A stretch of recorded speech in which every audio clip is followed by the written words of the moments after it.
शिवाय दर्शक बंधु इंग्राजी नववर्ष 2025 आपण परिवार हस खुशी नहीं आसु आनंद नहीं आसु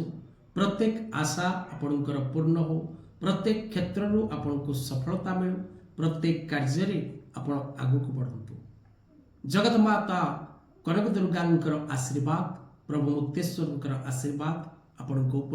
परिवार उपरे रहू जगतरनाथ जगन्नाथ कल्याण करंतु आपण प्रत्येक कार्य आगक बढ़ी चलतु। आज कार्यक्रम रे दर्शक बंधु आमर राशि अच्छी तुला राशि विषय रे तुला राशि 2025 वार्षिक राशिफल तुला 2025 राशिफल तुला 2025 मसीहार राशिफल तुला राशि विषय रे तुला राशि तुला लग्न नाम राशि रे तुला 14/7 15/7 16/7 नक्षत्र तुला राशि पाई किपरि रहिबो वर्ष 2025 रो 12 मास 365 दिनर राशिफल। दर्शक बंधु संपूर्ण तुला राशि पाई 2025 अनेक शुभाशुभ फल नहीं आसिबो अनेक शुभ फल प्राप्तिर योग रही एवं अनेक अशुभ फल प्राप्तिर योग रही क्यों दिगरु आपण प्राप्ति करिवे शुभ फल क्यों दिगरु आपण प्राप्ति करिवे अशुभ फल कौन रही आपणक राशि एवं आपणक नक्षत्र पई भविष्यवाणी। तब दर्शक बंधु वर्ष 2025 किपरि रहिबो आपणक राशि आपणक नक्षत्र पई आसंतु जानिबा। दर्शक बंधु वर्ष आरंभ समय पंचांग को जदि आम देखा वर्ष आरंभ समय ग्रहमान अवस्थिति को जदि देखा पंचांग को जदि देखा तेज देवगुरु बृहस्पति अष्टम रे महाग्रह शनि पंचम रे राहु ग्रह षष्ठ रे और केतु ग्रह द्वादश रे अवस्थान करुवा समय रे इंग्राजी नववर्ष 2025 प्रवेश करुछि। तेणु वर्षर प्रथमार्ध समय प्रायतः आपण को अनेक कार्य सफल करिबारे साहाଯ୍य करिबो आपण अनेक किछि कार्य करिबा पई जदि चेष्टा करिवे तेबे आगो को ताहार फल निश्चित भाव रे शुभ मिलिबो। विशेष करी वर्ष आरंभ समय रे आपण भूमि भवन वाहन गृह उपकरण वस्त्र भूषण क्रय विक्रय करिवार सुयोग प्राप्त करिवार जोग ए वर्ष सारा अछि कारण ए वर्षर प्रथमार्ध समय पंचम भाव रे शनि निश्चित भाव रे शुभ फल देवे षष्ठ भाव रे आपणकर राहु निश्चित भाव रे शुभ फल आपण लाभ करिवे। वर्ष आरंभ समय रे देवगुरु बृहस्पति अष्टम रे अछंती किंतु वर्षर द्वितीयार्ध समय को देवगुरु बृहस्पति भाग्यस्थान रे विराजमान करथिबे।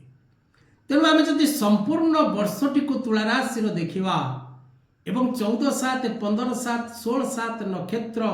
तुला राशि व्यक्ति विशेष मान तेबे संपूर्ण वर्षटी आपण को शुभ फल दबारे सहायक हब। कर्मक्षेत्र जनित सुख आपण निश्चित प्राप्ति करिवे एथिरे कोनोसी संदेह नाही। आपण निजर कर्मक्षेत्र को नहीं आनंद लाभ करिवे नूतन कर्म प्राप्ति करिवे कर्मक्षेत्र रे प्रगति करिवे कर्मक्षेत्र रे पदोन्नति करिवे कर्मक्षेत्र रे नूतन स्थान प्राप्ति करिवे कर्मक्षेत्र रे मान सम्मान लाभ करिवे एवं नुआ नुआ कार्य करिबा पई भाग्य आपन को पूर्ण रूपे साथ देबो। तेणु आपण जेकोसी कर्मक्षेत्र रे थामतु ना काहेकि सरकारी क्षेत्र रे थामतु बा बेसरकारी क्षेत्र रे थामतु बा आपण कोनोसी सेल्फ इंडिपेंडेंस निजस्व कोनोसी कार्य करू थामतु बा कोनोसी प्रकार रो व्यवसाय क्षेत्र रे आपण थामतु बा कोनोसी प्रकार रो share trading export import real estate stock बा online multimedia sector social media sector बा कोनोसी प्रकार रो ऑनलाइन व्यवसाय ऑफलाइन व्यवसाय जेकोसी क्षेत्र रे आपण थामतु ना काहे के कर्म क्षेत्र जनित सफलता प्रत्येक तुला राशि व्यक्ति निश्चित भाव रे प्राप्त करिवे एथिरे कोनोसी संदेह नाही। एवं विशेष करी आपण स्वास्थ्यगत समस्या आपण को मुक्ति मिल स्वास्थ्य आपणकर भल रही आपण कोर्ट कचेरी माली मकदमा जनित कार्य विजय लाभ करेंगे नूतन मित्र प्राप्ति करेंगे प्रेम संपर्क रे सफलता लाभ हो नूतन सुसंपर्क स्थापन हम वैवाहिक दाम्पत्य जीवन उत्तम रहिबो दूरयात्रा करिवार सौभाग्य आपण लाभ करेंगे विशेष करी जो दूरयात्रा आपण करेंगे से यात्रा माध्यम रे आपण को अर्थ प्राप्ति घटिबो एवं सम्मान प्राप्ति घटिबो वैवाहिक कर्म जो मानकर बाकी रही विवाह आदि शुभ कर्म से वर्षर द्वितीयार्ध समय अत्यंत शुभप्रद जो माने संतान इच्छित अछंती विवाह सरीची किंतु संतान नहीं से माने संतान कामना रे चिंतित अछंती से वर्षर द्वितीयार्ध समय अत्यंत शुभप्रद रहिबो से माने वर्षर द्वितीयार्ध समय रे संतान लाभ करिवार जोग प्राप्त करिबे तीर्थ स्थान परिभ्रमण करिबा कौन सी प्रकार तीर्थ स्थान रे कर्ता भाव रे निजको सामिल करिबा कौन सी भूमि भवन वाहन क्रय करिबा नूतन भूमि रे गृह निर्माण करिबा कौन सी पुराना घर को भांगी आउ थरे ताकू सजाड़िबा बा कौन सी गाड़ी विक्रय करी आ गोटे नुआ गाड़ी क्रय करिबा तेणु तुला राशि व्यक्ति भूमि भवन वाहन क्षेत्र रे पूर्ण सफलता प्राप्ति करिवार समय रही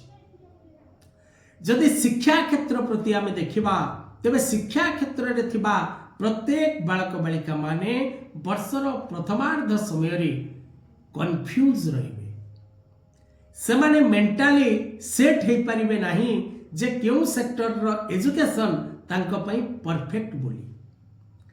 विचलित स्वभाव से पाखरे देखा दबो कॉन्फिडेंट से पाखरे कम देखा दबो एवं ओभर कॉन्फिडेंट बेले बेले से देखा दबो शिक्षा क्षेत्र में थिबा प्रत्येक छात्र छात्री वर्षर द्वितीयार्ध समय गुड पीरियड उच्च शिक्षा लाभ करबा हो नूतन शिक्षा प्राप्ति करबा हो नूतन शिक्षा अनुष्ठान प्राप्ति करबा हो बा हायर डिग्री करबा को आपण चाहउचंती हायर एजुकेशन नबा को चाहउचंती तेबे आपण को पई समय अत्यंत शुभप्रद रहिबो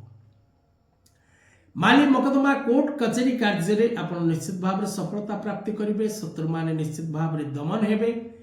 वैवाहिक दाम्पत्य जीवन रे सुखर मात्रा वृद्धि पाइबो